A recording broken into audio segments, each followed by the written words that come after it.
మన ప్రభువును రక్షకుడైన యేసుక్రీస్తు వారి అతి శ్రేష్టమైన నామములో మీ అందరికీ హృదయపూర్వకమైన వందనములు శుభములు తెలియజేస్తున్నాను. Good morning everyone.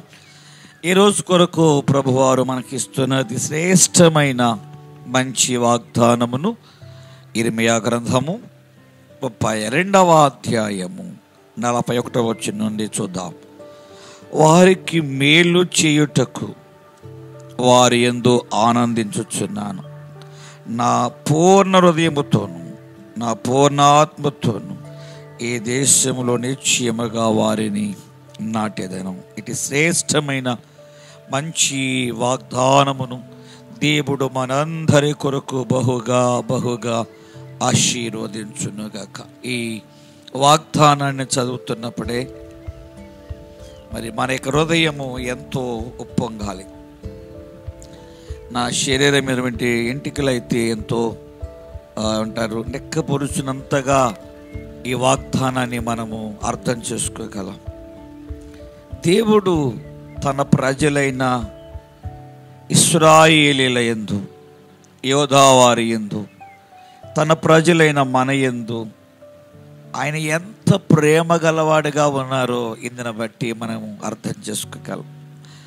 దేవునికి సంతోషం ఏమిటి, దేవునికి ఆనందం ఏమిటి, ఏ విషయంలో ఆయన సంతోషిస్తారు, హర్షిస్తారంటే తన ప్రజలైన మనకు మేలు చేయుట ఆయనకు సంతోషం, ఆయనకు ఆనందం.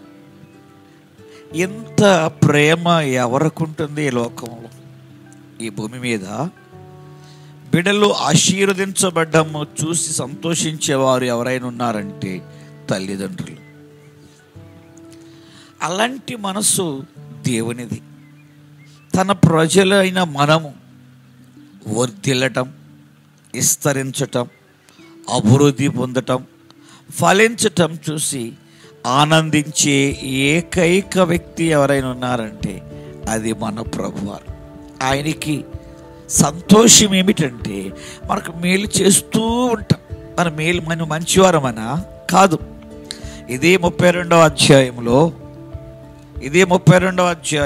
30వ వచనంలో ఏమంటాడంటే, వాస్తవమునకు ఇశ్రాయేలీలు బాల్యము నుండి దేవునికి వ్యతిరేకంగా పాపం చేస్తూ వచ్చినప్పటికీ, కోపము పుట్టిస్తూ వచ్చినప్పటికీ వారిపై దేవుని ప్రేమ ఎప్పటికీ మారదు. అందుకని ఇదే ఇర్మియా గ్రంథం 31వ అధ్యాయం అంటాడు కదా, శాశ్వతమైన ప్రేమతో నేను మిమ్మల్ని ప్రేమించుచున్నాను అంట.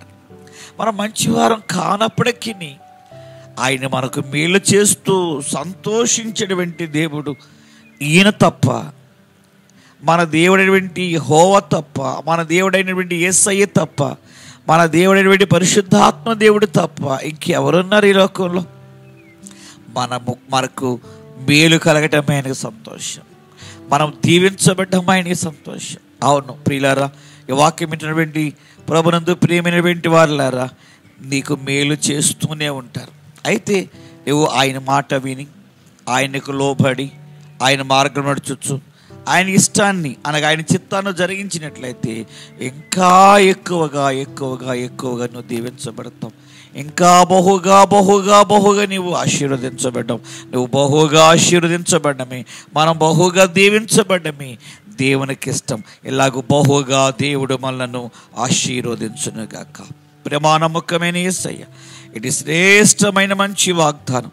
అటు ఆనాడు ఇశ్రాయేలుకి మీరు ఇచ్చారు, ఈనాడు మా కొరకు మీరు ఇలాంటి ఆశీర్వాదములు ఎన్నో మీరు ఇస్తున్నారు. మా యందు తప్పక జాలిపడుతూ మాకు మేలు చేస్తూ ఆనందించే దేవుడిగా ఉన్నందుకు వేల కొలది కృతజ్ఞత స్తోత్రములు తెలియజేస్తూ క్రీస్తు నామములో అడిగి వేడుకుంటున్నాము తండ్రి.